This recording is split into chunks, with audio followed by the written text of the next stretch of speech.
Elle n'est plus dans ma vie. Je peux passer à autre chose en fait. Je dois lui pardonner, je dois vraiment me libérer pour ne plus que cela devienne une prison.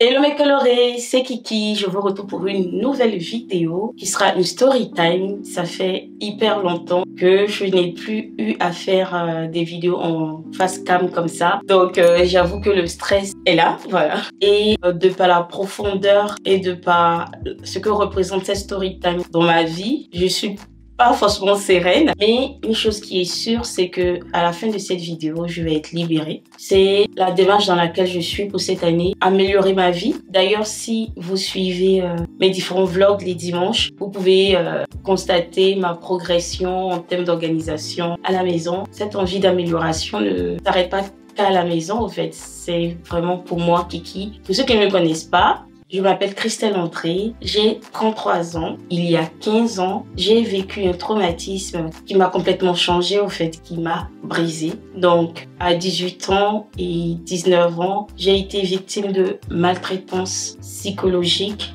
verbale, de manière continue. Et j'ai même été mise à la porte entre griffes par cette personne en qui j'avais placé toute ma confiance. Cette personne que je considérais comme une sœur. Cette personne qui était tout pour moi dans ce pays étranger dans lequel je me trouvais. C'est une chose que j'ai laissée derrière moi en me disant que c'est bon. Aujourd'hui, tu as une vie de famille, tu as des enfants, tu as un mari, tu as une chaîne YouTube, tu as un compte Instagram, tu as une communauté derrière toi. Je me disais, avec toute cette évolution que j'ai connue dans ma vie,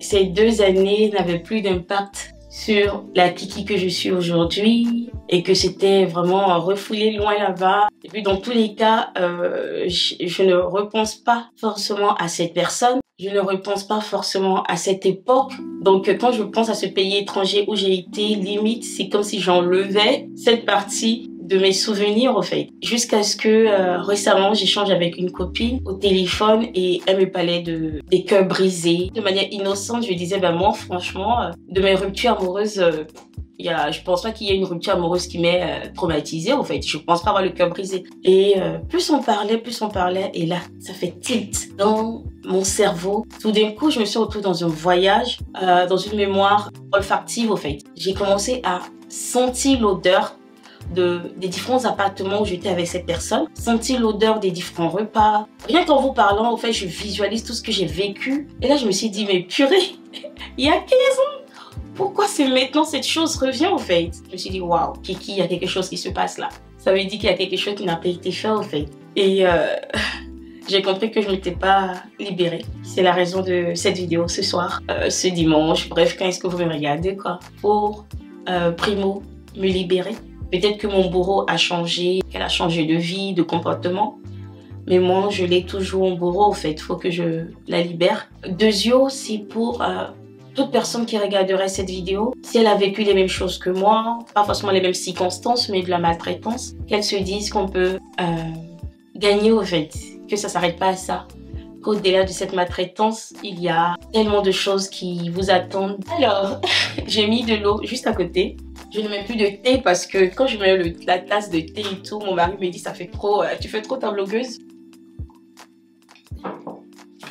C'est assez dingue ce que le traumatisme peut créer dans la vie d'une personne. Parce que là, rien que le fait de me mettre devant ma caméra, j'ai la gorge nouée. J'ai comme l'impression qu'il y a un morceau là qui me reste à travers comme ça, qui veut pas descendre, qui veut pas monter. Et je pense que ça doit être le stress. Mais à 33 ans, franchement, je veux plus être esclave de quoi que ce soit. Je veux pardonner. Et pour pardonner, je pense que le meilleur moyen, c'est d'en parler. Et voilà, le simple fait de vous parler, de lire vos commentaires en retour, je me sentirais déjà forte. Donc tout commence en 2008 quand j'ai mon bac. En ce moment-là, la situation politique de mon pays n'est pas top. Je suis d'origine ivoirienne. Il y a la crise politique, socio-économique d'ailleurs, qui fait que c'est très instable. Donc l'éducation prend un coup. À cette même période, ma mère est en France et je suis au pays avec mon père, mes sœurs. Et quand j'ai mon bac, ma mère me dit, bah écoute, je veux pas que tu restes dans le pays, je veux que tu ailles fréquenter ailleurs, que tu ailles continuer ton cursus scolaire ailleurs. Donc au début, elle pensait à la France, mais je vais pas vous mentir que moi, depuis toute petite, je disais à ma mère que j'aimerais être avec un Canadien, j'aimerais parler l'anglais. Bref, je me voyais pas vraiment dans la partie francophone du monde, je me voyais plus dans la partie anglophone du monde. Elle m'a dit, bon écoute, apparemment le Ghana, qui est un pays limitrophe, ils font des études et des cours depuis Londres et tout, donc tu peux aller au Ghana et tu auras des diplômes étrangers. Comme ça, pour la suite, on verra si tu dois partir aux États-Unis, si tu dois partir à Londres. Ça sera peut-être plus évident pour toi si tu viens du Ghana. Et c'était la toute première fois pour moi de quitter ma patrie, de quitter mon père, mes sœurs. Voilà, c'était la toute première fois de vraiment quitter tout ce qui représentait ma vie. Je ne connaissais personne au Ghana et de bouche à oreille dans le quartier, j'avais un bon vieux père à moi. Bon, on appelle vieux père une personne qu'on considère comme un grand frère. Donc, j'avais cette personne dans mon quartier qui, du coup, m'a dit qu'il connaissait quelqu'un qui fréquente au Ghana et qui nous mettrait en contact. Et donc, c'est comme ça que quand ma mère est venue de France pour les vacances, on a été rencontrer la famille de la fille. Et c'est une fille qui peut-être devrait avoir facilement 5 ans de plus que moi ou 6 ans. Donc, tout de suite... C'était très bien en fait. Elle était très souriante. Elle m'a tout de suite appelée ma petite sœur. Donc, vous connaissez les parents africains, c'est parti quoi. Donc, c'est ta grande sœur, faut la respecter, non, non, non. Les parents se sont compris, se sont entendus. Le courant passait, on va dire. Donc, ce que ma mère lui demandait, c'était qu'elle nous aide à trouver un appartement, que moi, je puisse y vivre. Et elle a fait comprendre à ma mère que si elle n'a jamais été à l'étranger, c'est pas une bonne idée qu'elle soit seule. Et il y a une chose aussi, c'est que au pays, j'avais très souvent la tête qui tournait et je pouvais tomber dans les paumes un peu partout. Je pouvais être dans la rue comme ça et tomber, perdre connaissance. Je pouvais me réveiller à la maison et perdre connaissance.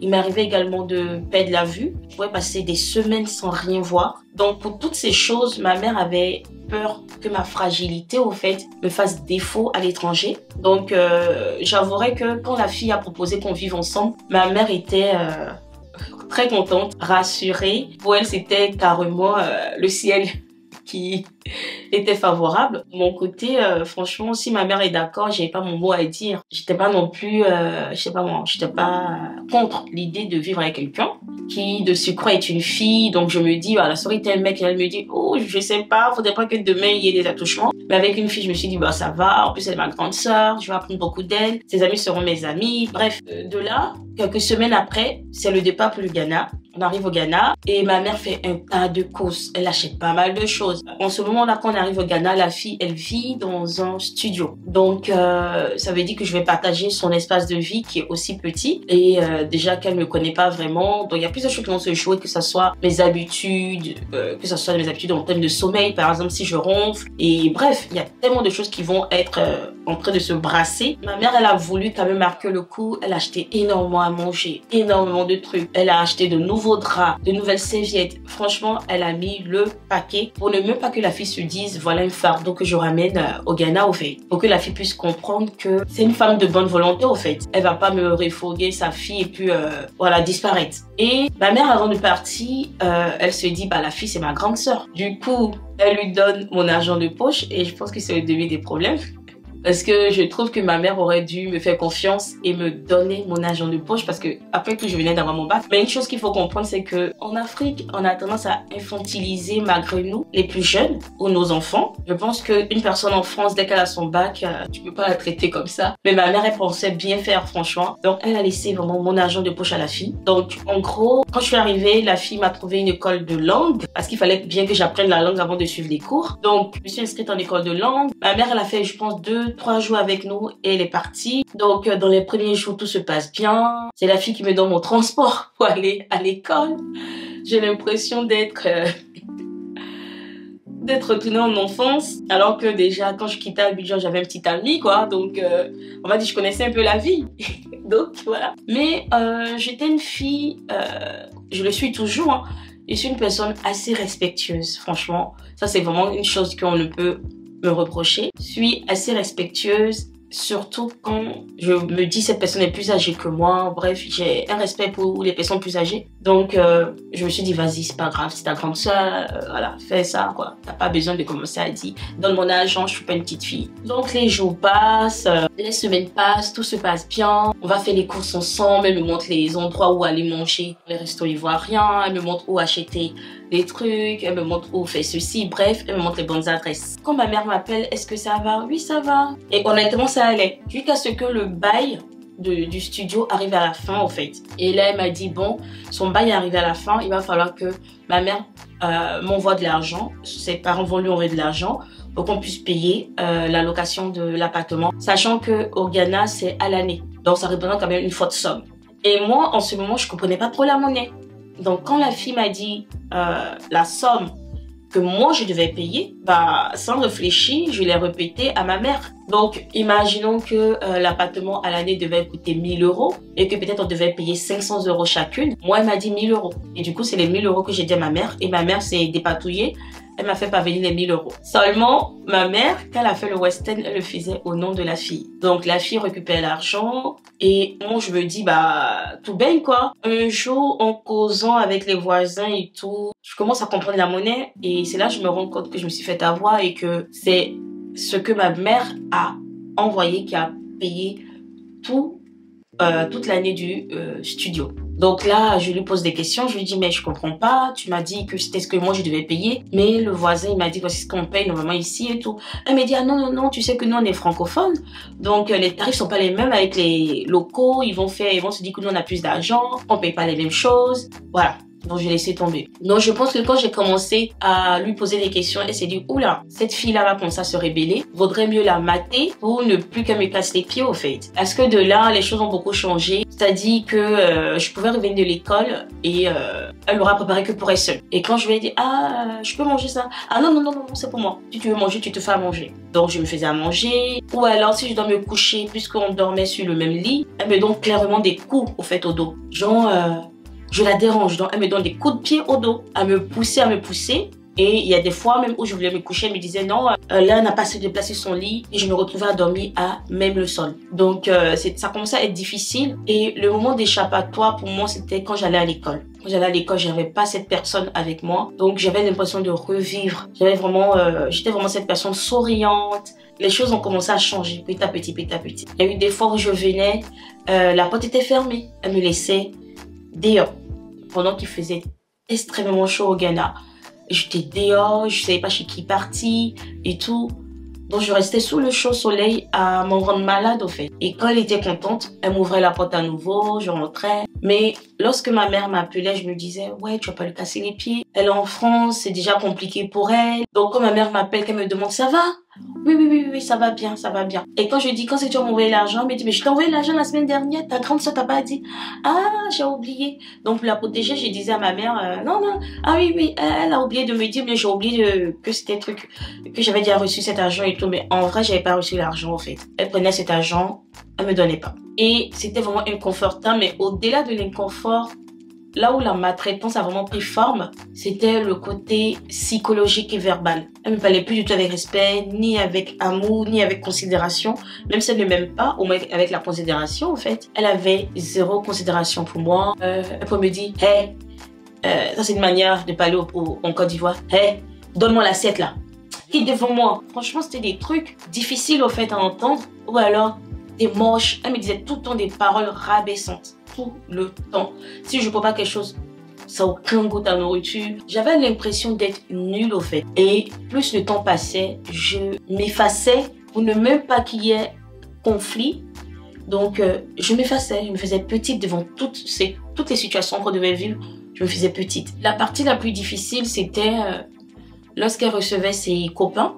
Parce que c'était une fille qui avait plusieurs partenaires. Donc, quand le partenaire il arrivait, c'est moi qui prenais cher parce que vu qu'on est dans un studio, elle me mettait à la porte, elle me prévenait que son copain allait arriver et que j'avais intérêt à être souriante, à être respectueuse et que dès qu'il arrive, j'ai intérêt à gagner en temps, en fait, à sortir et à ne pas faire la meuf qui pleurniche et tout. Je ne pouvais pas vraiment m'attacher à ses copains, ni raconter ce que je vivais. Lorsqu'un copain venait, elle me laissait dehors. Ils faisaient ce qu'ils avaient à faire. Et par contre, après, c'est moi qui devais rentrer faire le ménage. Donc, vous imaginez un studio, 2 personnes qui ont fait ce qu'ils devaient faire, tout ce qui était odeur et tout. En fait, c'était tellement rabaissant pour moi. Bien sûr, quand le mec est là, il est gentil. Surtout si le mec m'envoie quelque chose, s'il me ramène quelque chose là, et qu'il me dit c'est pour ta petite soeur, et que je fais erreur de me mettre à, par exemple, si c'est de la nourriture à déguster, tu sens la meuf qui, dans le dos du mec, voilà, elle commence à te menacer, pour te dire que tu vas partir, tu vas voir. Donc, limite, t'as même pas envie qu'il te donne quelque chose, au fait. Donc, lorsqu'elle finissait avec son copain, c'était à moi de faire le lit, de laver les assiettes, des fois de laver la douche, les toilettes. Bref, j'étais sa boniche. J'étais aussi son souffre-douleur. Voilà, elle déversait sous moi une colère, je sais pas pourquoi. Je sais plus pourquoi. Il y a eu un souci avec le proprio de cet appartement. Il a fallu qu'on change d'appartement. Donc là, on est parti dans une maison de plusieurs chambres. Moi, je voulais occuper une chambre à moi. Mais lorsqu'on a trouvé la maison, il ne restait plus qu'une seule chambre. Moi, j'étais pas pour. Moi, je voulais vraiment chercher une autre maison. Il y avait 2 chambres minimum. Donc, j'ai pu savoir mon intimité. Malheureusement, elle voulait vraiment cette maison qu'on avait trouvée. Il restait qu'une seule chambre. Donc, finalement, on se retrouve dans une maison. Mais je suis quand même dans un studio, au fait. Puis que je suis dans une pièce avec elle. Et là, je pense que ma mère a dû ramener de l'argent encore, je me rappelle plus du tout. Et dans cette maison, du coup, on n'est pas seul. Donc, ça devient un peu plus difficile pour elle d'être gentille tout au long de la journée, puisqu'on n'est pas seul, puisqu'il y a d'autres personnes qui occupent les autres chambres. Il y a une seule cuisine, une seule salle à manger, un seul salon, mais il y a différentes chambres. Et du coup, les différents lieux de vie à partager, elle est obligée d'être gentille. Donc, ça devient très, très difficile. Et du coup, le petit instant où on se retrouvait que nous deux, elle devenait de plus en plus méchante. Donc là, je n'avais plus du tout accès au lit. Je dormais au sol. Je savais que si je rentre à la maison, j'allais dormir au sol. Et elle faisait les courses que pour elle. Pourtant, elle sait que c'est l'argent de ma mère qu'elle utilisait. Et moi, je pouvais dormir, revenir de l'école et ne pas manger. Dormir le ventre creux. Ce qui m'a aidée, c'est que je suis une personne attachante. Du coup, à l'école, j'ai eu des personnes qui se sont attachées à moi et pour qui c'était pas... Rien que d'y penser, j'ai... Mais je veux pas pleurer pour cette personne.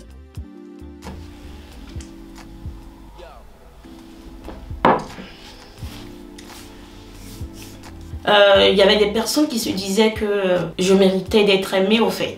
D'être nourrie, d'être bien traitée au fait. Donc après l'école, au lieu de rentrer à la maison, je me dirigeais finalement vers ces personnes. En fait, j'allais avec elles chez elles. Si j'avais un peu de sous, bah, je contribuais et tout. Et une autre personne qui m'a beaucoup aidée, c'est la personne qui était la meilleure amie de cette fille. À elle, je pouvais tout expliquer. Et j'avoue qu'elle était étonnée parce qu'elle ne la connaissait pas comme ça. Donc quand j'allais chez elle, c'était vraiment la grande sœur que j'étais censée avoir avec l'autre. C'est vraiment cette relation que j'avais avec elle. Donc, ça a été une bouffée d'air également. Parce que quand j'allais chez elle, je lui racontais toutes les misères que sa copine me faisait vivre. Et elle m'encourageait tout le temps. Elle me disait, mais il faut que tu parles à ta mère. Il faut que tu quittes là. Tu peux pas continuer. J'étais tellement chétive. J'étais maigre. J'avais juste la tête sur le cou, j'étais maigre parce que j'étais maltraitée au fait, j'étais pas heureuse. J'étais tétanisée, j'arrivais pas à dormir parce que souvent en plein sommeil, elle pouvait pour aucune raison me donner un coup pour me dire tu ronfles et elle me donnait un coup et franchement c'était les pires années. Les pires années de ma vie. Les pires années de ma vie, franchement. C'était trop, mais trop difficile. Et une autre chose qui m'a aidée, ça a été l'église. Je me rappelle que un jour je partais à l'école et dans le transport en commun, j'ai rencontré une fille qui m'a parlé du Seigneur en fait. Elle m'a parlé de Jésus. Et je lui ai dit, bah, je suis chrétienne. Et du coup, elle m'a demandé, bah, tu appartiens à une communauté? Je lui ai dit, bah non, parce que le Ghana, c'est nouveau pour moi. Donc, je n'appartiens pas à une communauté pour l'instant. Et c'est comme ça que elle m'invite à son église. Et franchement, ça a été un pur bonheur. J'ai pu trouver des personnes qui m'aimaient. Franchement, se sentir aimée et avoir ce sentiment d'appartenance, surtout. ça n'a pas de prix. Donc le fait de me retrouver en communauté, ça m'a permis d'avoir de la force au fait. Donc j'ai supporté cette situation pendant 2 ans. Et un jour, c'était la fois de trop. Elle était ultra méchante. Elle a fermé la porte. Je me suis retrouvée dehors parce que tous nos voisins étaient partis en vacances. Et elle a fermé carrément la porte de la maison, pas la porte de la chambre. Je me suis retrouvée dehors. J'ai appelé une copine de classe. Je lui ai demandé si je pouvais venir dormir chez elle. J'ai passé la nuit chez elle. Et de là, je me suis dit plus jamais. Ça suffit. J'ai assez souffert. Je suis assez brisée. Voilà, je n'ai que 19 ans. C'est pas ce à quoi ma vie doit ressembler. Je n'avais plus confiance en moi. Je me sentais nulle, je me sentais moche, je me sens... Bref. Donc c'est comme ça que j'ai fugué. Je sais plus quelle opportunité que j'ai eue. Elle m'a rouvert les portes et je pense, elle était à l'école ou elle était au pays. Bref, elle n'était pas là. Je me rappelle même plus. Et comme elle n'était pas là, du coup, j'ai profité, j'ai pris mes affaires, ce que je pouvais prendre. Et je suis partie. Et j'ai appelé ma mère. J'ai dit, maman, je m'en fous de tes problèmes, mais s'il te plaît, j'ai besoin de me prendre une location. Je sais que ça sera cher parce qu'il faut payer à l'année. Mais là, je ne peux plus vivre avec elle. C'est là que j'ai commencé à tout raconter à ma mère. Je pleurais, je pleurais. On ne pouvait plus m'arrêter. Et ma mère aussi, elle pleurait, elle avait mal au cœur parce que je lui ai caché tout ça, tout ce temps. Et je ne sais plus par quelle magie. Franchement, ma mère, c'est une bosseuse. Elle m'a envoyé la somme dont j'avais besoin. Et j'ai trouvé un appartement, ou du moins je devrais dire une chambre. En fait, c'était une villa de personnes âgées et ils m'ont loué leur dépendance. Je pense que ça s'appelle une chambre qui était toute seule dans la cour arrière. Et il y avait la douche et tout là-bas, donc c'est ce que j'ai loué. Et franchement, je n'arrivais plus à dormir sans la lumière, sans la musique, genre sans un fond sonore. Et aujourd'hui encore, je pense que mes enfants le savent et même mon mari le sait, je m'endors plus facilement devant la télé que si tout est éteint. Parce que quand je suis dans le noir, quand tout est éteint, j'ai l'impression de revivre mes nuits terribles. En fait, j'avais des cauchemars. Donc pour pouvoir dormir, il me fallait mettre une émission à la télé, laisser la lumière et là je m'endormais. Et c'était ça pendant des années. Après j'ai coupé mais vraiment tous les liens avec elle. Je n'ai plus du tout aucune nouvelle de cette fille et je n'avais pas besoin non plus. Je voulais plus rien savoir d'elle. Jusqu'à ce qu'un jour, je sais pas combien de temps après, peu avant mon arrivée en France, je suis arrivée en France en 2012, donc peut-être en 2011. Cette fille-là, elle m'a retrouvée dans mon église.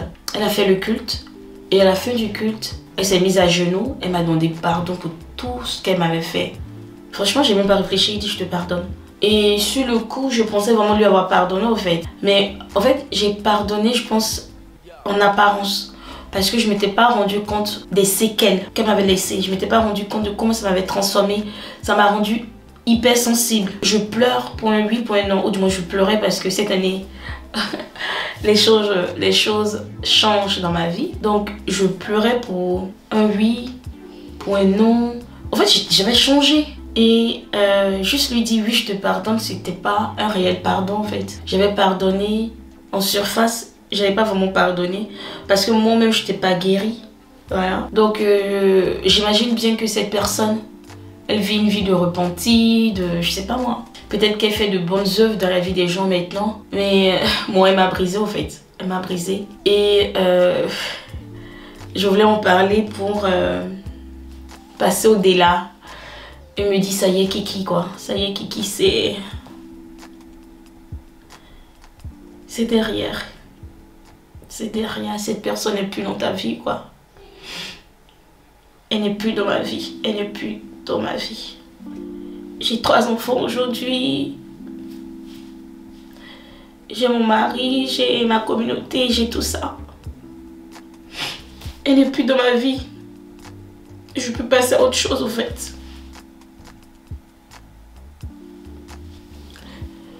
Je dois lui pardonner, je dois vraiment me libérer pour ne plus que cela devienne une prison. Voilà.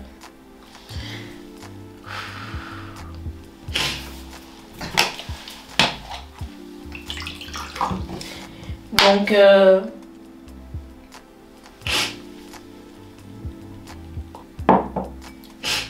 Ça s'est produit, j'avais 18-19 ans. Aujourd'hui, j'ai 33 ans. Je pense qu'il est grand temps pour moi de lâcher prise et de faire confiance au Seigneur. De vivre la vie qu'il a pour moi pleinement et de laisser le passé au passé. Et de libérer cette personne. Donc aujourd'hui, franchement, j'ouvre mon cœur et je la libère totalement.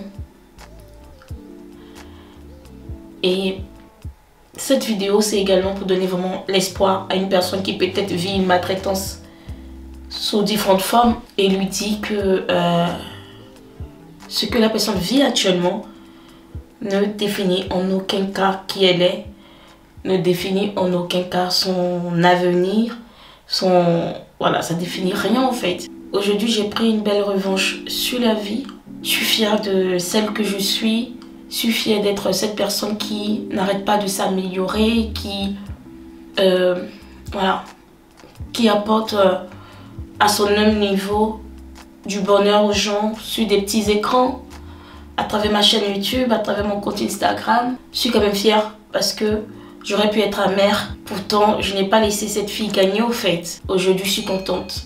Je suis contente de ce que si je ne raconte pas mon histoire, les gens diraient que c'est une fille souriante, c'est une fille aimable. Ça prouve que le Seigneur a fait son travail en moi, en fait. Si vous vivez une quelconque forme de maltraitance, c'est important d'en parler. Je sais que ça fait honte d'en parler parce qu'on a l'impression d'avoir été bête. Mais c'est pas vous, en fait. C'est les autres qui vous font vivre ça, qui sont fous, qui sont bêtes, qui n'ont pas de cœur. Voilà mes colorés, c'est tout pour cette vidéo. Vraiment intense. J'espère que cette vidéo vous aura édifié parce que si je dis plus, c'est pas une vidéo qui plaît, c'est pas une histoire qui plaît. Donc je dirais plutôt, j'espère que cette vidéo vous aura édifié. Et peu importe ce que vous traversez une fois de plus, dites-vous que la situation actuelle n'est qu'une situation actuelle. Et par rapport à tout le temps, toutes les années qui vous restent à vivre, ce n'est rien. Donc il y a vraiment le meilleur en store pour vous, il y a encore le meilleur à venir. Le meilleur reste à venir en fait. Ne vous contentez pas de ce qui se passe là pour vous dire que vous allez mettre fin à votre vie, pour vous dire que vous ne valez rien. Non.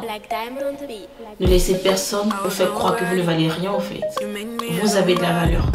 Donc voilà, je vous fais de gros bisous et je vous dis à très vite pour une autre vidéo. I see that's the one I need. You they make me shine like a bright star so they could see you in me.